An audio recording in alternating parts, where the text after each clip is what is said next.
আসসালামু আলাইকুম। আমি মোহাম্মদ শাকির রহমান, প্রভাষক, হিসাব বিজ্ঞান বিভাগ, রুকনুদ্দিন গার্লস ডিগ্রি কলেজ। আজকে আমার ইউটিউব চ্যানেলের ক্লাসের সাবজেক্ট হচ্ছে উচ্চ মাধ্যমিক হিসাব বিজ্ঞান দ্বিতীয় পত্রের যশোর বোর্ড 2025-এর বোর্ড কোশ্চেন অবজেক্টিভ সলিউশন করতে যাচ্ছি। তো কোশ্চেন নাম প্রথম ডিসপ্লেতে শো করি। তো প্রথম কোশ্চেন, অংশীদারি ব্যবসার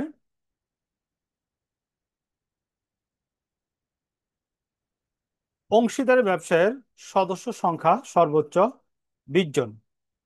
মুখ্য ব্যয়ের উপাদান হলো প্রত্যক্ষ মজুরি, প্রত্যক্ষ কাঁচামাল, মুখ্য ব্যয়ের উপাদান।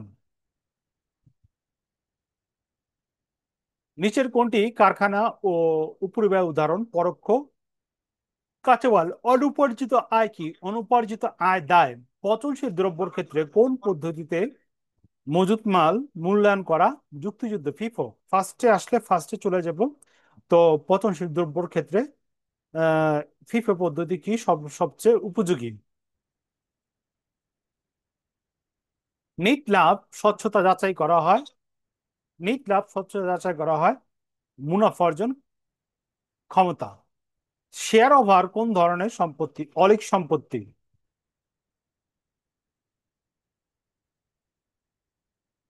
উদ্দীপকটি পড়ো, 8 এবং 9 নম্বর প্রশ্নের উত্তর দাও। শান্ত প্রতিটি 100 টাকা মূল্যে 30,000 শেয়ারে বিভক্তিত। কোম্পানি প্রতিটি শেয়ার 11 টাকা বিক্রি করে, অর্থাৎ কোম্পানি 1 টাকা অধিহারে কি করে? এখানে শেয়ার বিক্রি করেন। 20,000 শেয়ার ইস্যু করলো, কোম্পানি 25,000 শেয়ার আবেদন করলো।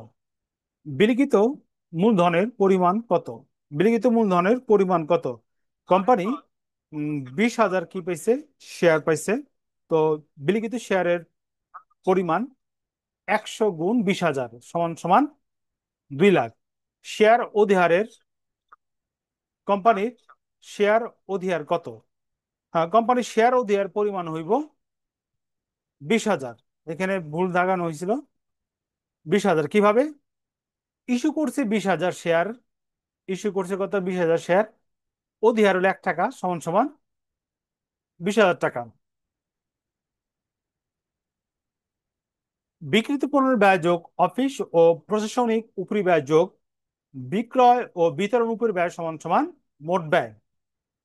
স্থায়ী পদ্ধতিতে তৈরি করতে হয় লাভ লোকসান বন্টন, অংশীদারদের মূলধন, অংশীদারদের চলিত মূলধন হিসাব।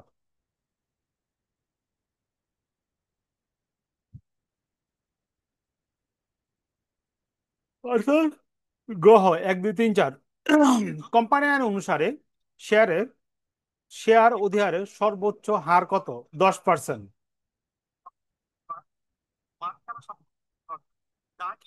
সানমুন একটি স্টার সান মুন স্টার একটি অংশীদারি কারবারে 3 জন অংশীদার।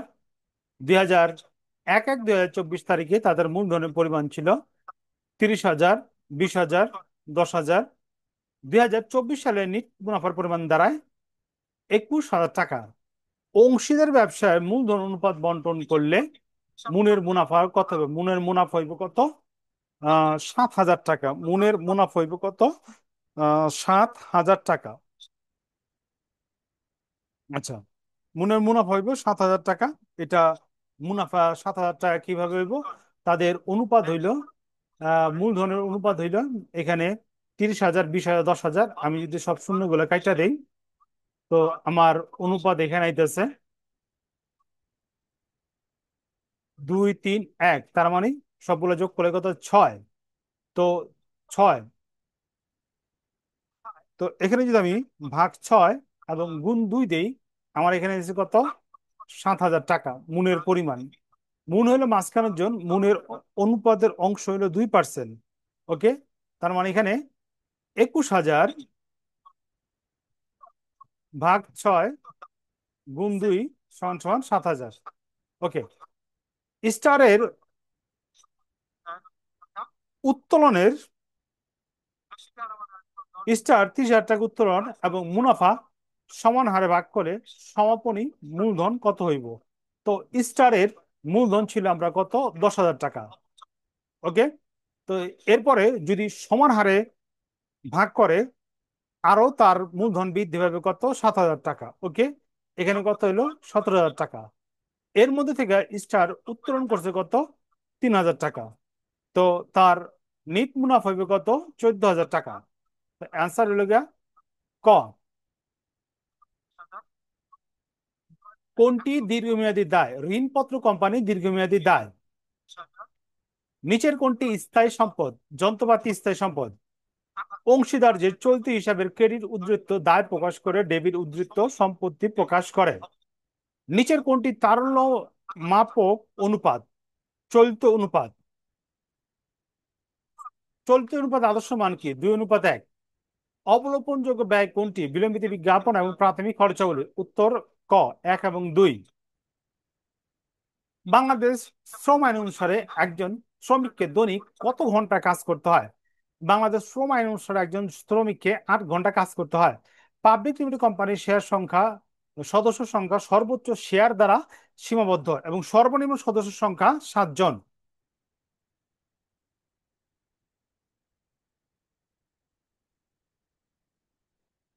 বিন কার্ড কোনটি লিপিবদ্ধ থাকে না? মালের মূল্য বিন কার্ডে লিপিবদ্ধ থাকে না। উদ্দীপকটি পড়ো, 22 এবং 24 এবং 25 প্রশ্ন উত্তর দাও। স্থায়ী সম্পদ 6 লাখ টাকা, কার্যকরী মূলধন 3 লাখ টাকা, চলতি দায় চলতি দায় 1 লাখ টাকা। তো কার্যকরী মূলধন অনুপাত কত? তো আমরা জানি কার্যকরী মূলধন অনুপাত সমান সমান চলতি মূলধন অথবা কার্যকরী মূলধন ডিভাইডেড বাই চলতি মূলধন। যদি ভাগ দেই, এখানে আমার কাছে 3 আসে। অনুপাত 1, আদর্শ মানের 1। তো অ্যান্সার কত? 3:1। মোট চলতি সম্পদের পরিমাণ কত?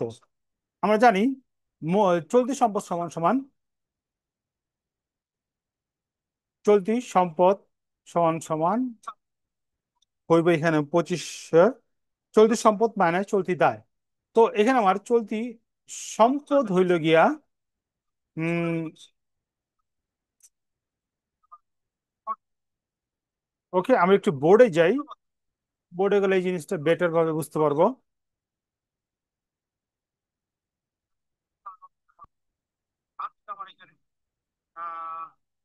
এটার নাম্বার হইল 25। ওকে।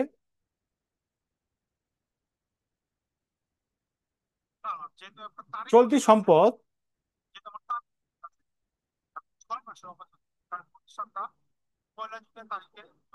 অথবা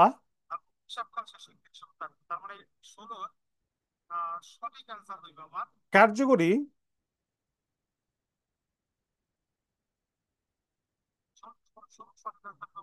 মূলধন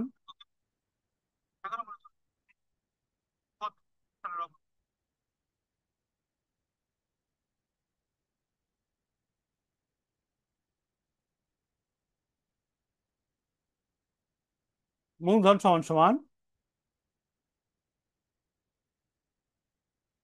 চলতি সম্পদ মাইনাস চলতি দায়। তো সমান সমান এখানে আমার চাইছে চলতি দায়। তো আমরা সমীকরণটা এই পাঁচটাই দিয়ে লিখি। চলতি সম্পদ মাইনাস চলতি দায় সমান সমান কার্যকরী মূলধন সমান সমান চলতি সম্পদ সমান সমান কার্যকরী মূলধন মাইনাস যোগ চলতি দায়। ওকে। তো এখানে আমার কার্যকরী মূলধন প্রশ্নে দেওয়া আছে 3 লাখ, চলতি দায় দেওয়া আছে 1 লাখ। তার মানে আমার চলতি মূলধন সমান সমান 4 লাখ। এটি হলো আমার চলতি মূলধন।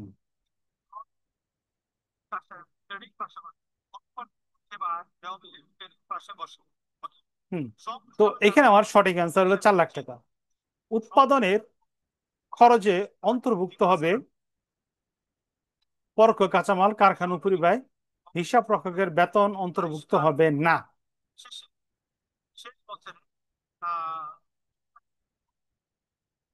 কোম্পানির মূলধনের ক্ষুদ্র অঙ্ক, ক্ষুদ্র এককে কি বলে? শেয়ার।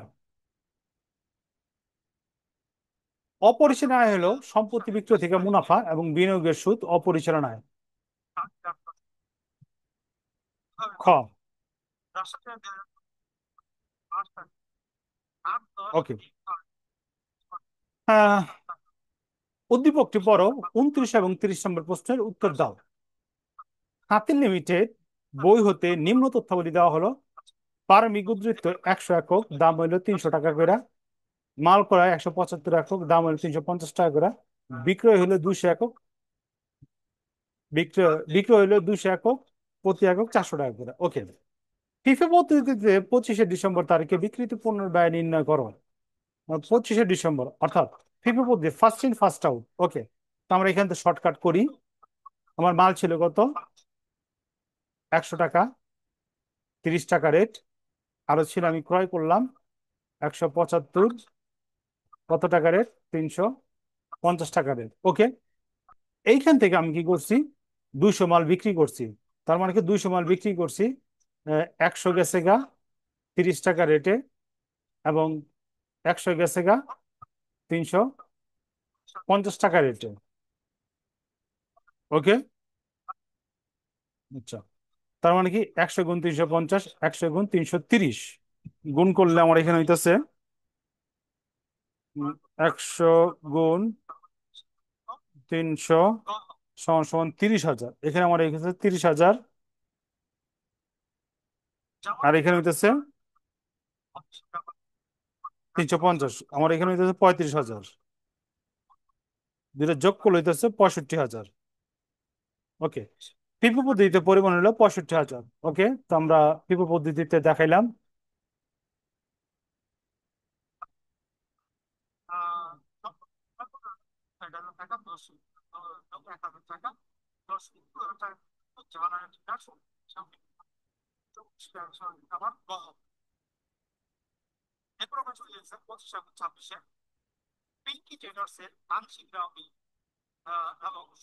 ওকে। এখন আমরা দেখাবো ভর যুক্ত পদ্ধতিতে বিক্রিত পণ্যর ব্যয় কত। তো 25 তারিখে, অর্থাৎ বিক্রিত পণ্যর ব্যয় কত? তো বিক্রিত, এটা আমরা একটু বোর্ডে জায়গা, বোর্ডে গেলে বেটার হইব।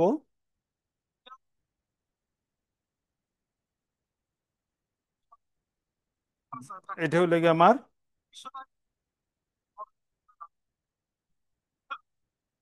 30 তারিখ। ঠিক আছে।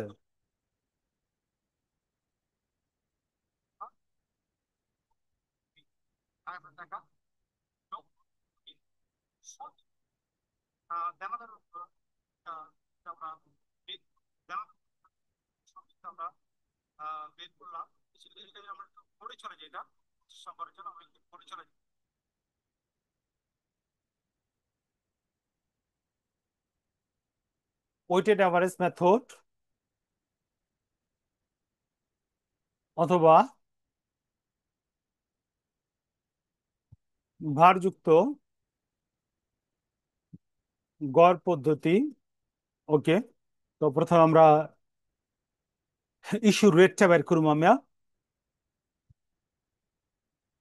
আমার টোটাল আমি ক্রয় করছিলাম,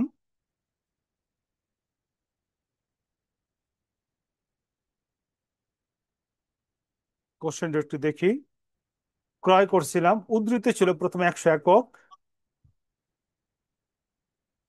100 না, দেখে আবার একটু, হ্যাঁ, উদ্ধৃত ছিল 100 একক, 300 টাকা রেট, 100 গুণ 300 যোগ, আবার ক্রয় করছে হইল গিয়ে 175 একক, 350 টাকা রেট, 175 একক, 350 50 টাকা রেট যোগ 175।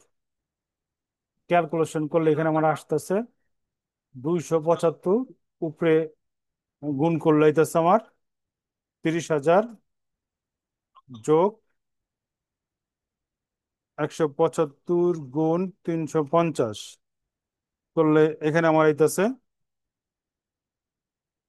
61,250। যোগ করি দুইটা, যোগ করলে হইতেছে আমার যোগ 30,000, 9 লাখ, সরি, 91,250 ভাগ 275 দিলে এখানে আমার হইতেছে ভাগ 275, 331.818। এর পরিবর্তে আমরা লিখতে পারি 331.82। ওকে, এটা আমরা বের করলাম রেট। এখন আমরা বলছে 25 তারিখ, আহ কোশ্চেনে বলছে 25 তারিখে বিক্রিত পণ্যের ব্যয় বের করো, ঠিক আছে? 25 তারিখে বিক্রিত পণ্যর আহ ব্যয় হইবে কি, আমরা বিক্রয় করছি হলো গিয়া 200 একক, বিক্রি করছি কত, 200 একক। তো বিক্রিত পণ্যের ব্যয়,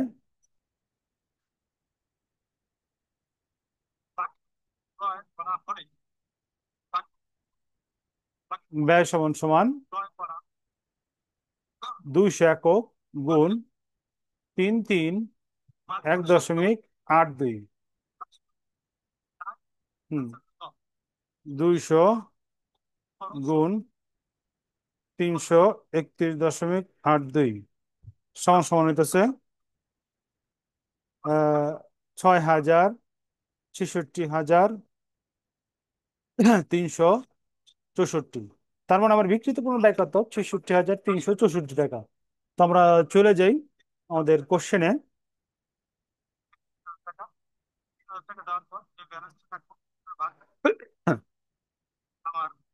কোশ্চেন,